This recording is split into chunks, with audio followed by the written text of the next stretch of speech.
Now when you first sit down to your kit, obviously the toms are going to be tuned somewhere to some note.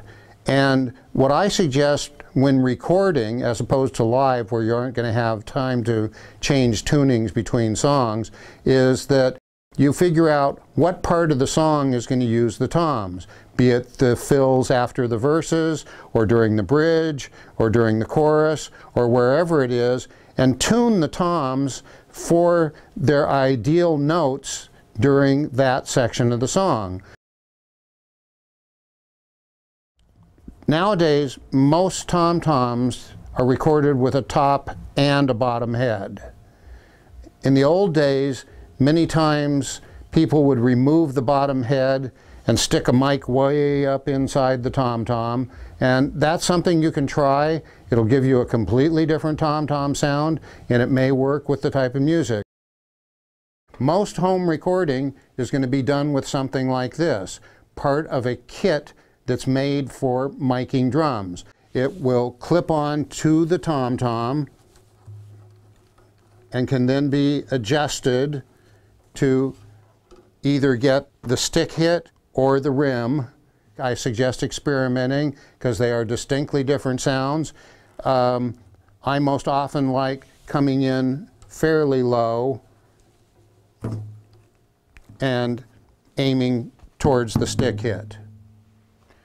Another thing that you can use would be on the top, and we're talking now about the top of the tom-tom, would be something like a Beyer Soundstar, which is very similar to a Sennheiser 421, or one of my favorite tom mics is the Ure, which is also similar to a Sennheiser 421.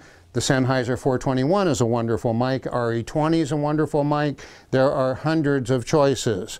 And in miking the top of the tom, you want to stay out of harm's way of the drummer's stick, and you want to get the mic positioned near the rim, pointing towards the tom so that you get the actual note of the tom. You want to be down fairly close, but not ever touching the tom because the vibration will kill you.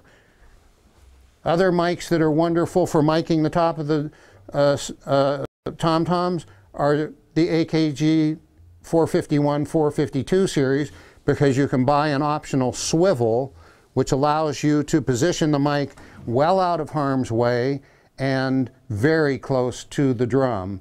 And this mic has amazing frequency response.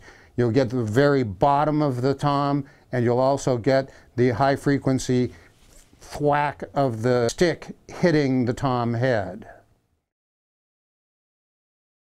The floor tom gives us much more latitude in miking, but demands a mic that will pick up very low frequencies with clarity and without distortion.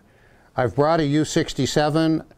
I don't expect that you're going to have one of these in your home kit, but in most good recording studios you'll have U67s, U87s, various things like that, which are wonderful on toms, definitely to be placed out of harm's way of the drummer's stick.